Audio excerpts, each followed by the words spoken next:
Trans India media and entertainment private limited Prabhudeva நடிக்கும் ஜாலியோ gymkhana November 22 முதல். துக்க வீட்டில் ஏற்பட்ட தீ விபத்தில் சிகிச்சைக்காக அனுமதிக்கப்பட்டிருந்த மேலும் 2 பேர் உயிரிழந்துள்ளனர். இது குறித்து கூடுதல் தகவல்களை நமது செய்தியாளர் மாரியப்பன் வழங்க கேட்கலாம்.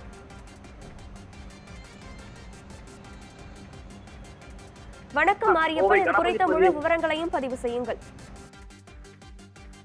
கனகதாரா கோவை கணபதி பகுதியைச் சேர்ந்தவர் மூதாட்டி ராமலட்சுமி கடந்த வெள்ளிக்கிழமை என்று வயது மூப்பின் காரணமாக உயிரிழந்திருக்கார். அவரது உடல் வெள்ளிக்கிழமை என்று ஃப்ரீசர் பாக்ஸில் உறவினர்கள் அஞ்சலிக்காக அவரது வீட்டில் வைக்கப்பட்டிருந்தது.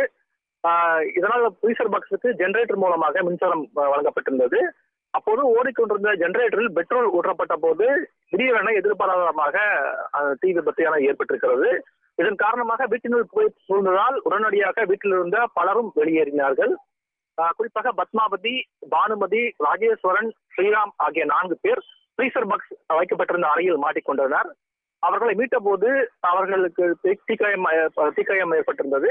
உடனடியாக உயிருக்கு போராடி கொண்டிருந்த 4வரையும் மருத்துவமனைக்கு அழைத்து சென்றிருக்கிறார்கள். குறிப்பாக 4வரையும் மருத்துவமனைக்கு அழைத்து செல்லும் போது வழியிலேயே பத்மாவதி உயிரிழந்தார்.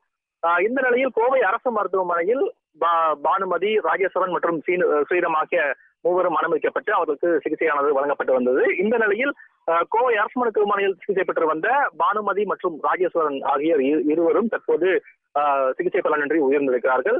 இந்த சம்பவம் தொடர்பாக ஏற்கனவே சாணம்பட்டி போலீசார் வழக்கு பதிவு செய்து விசாரணை நடத்தி வருகின்றனர். இந்த நிலையில் இவர்கள் படுகாயமடைந்த ஸ்ரீராம் என்பவருக்கு தொடர்ச்சியாக சிகிச்சை அளிக்கப்பட்டு வருகிறது.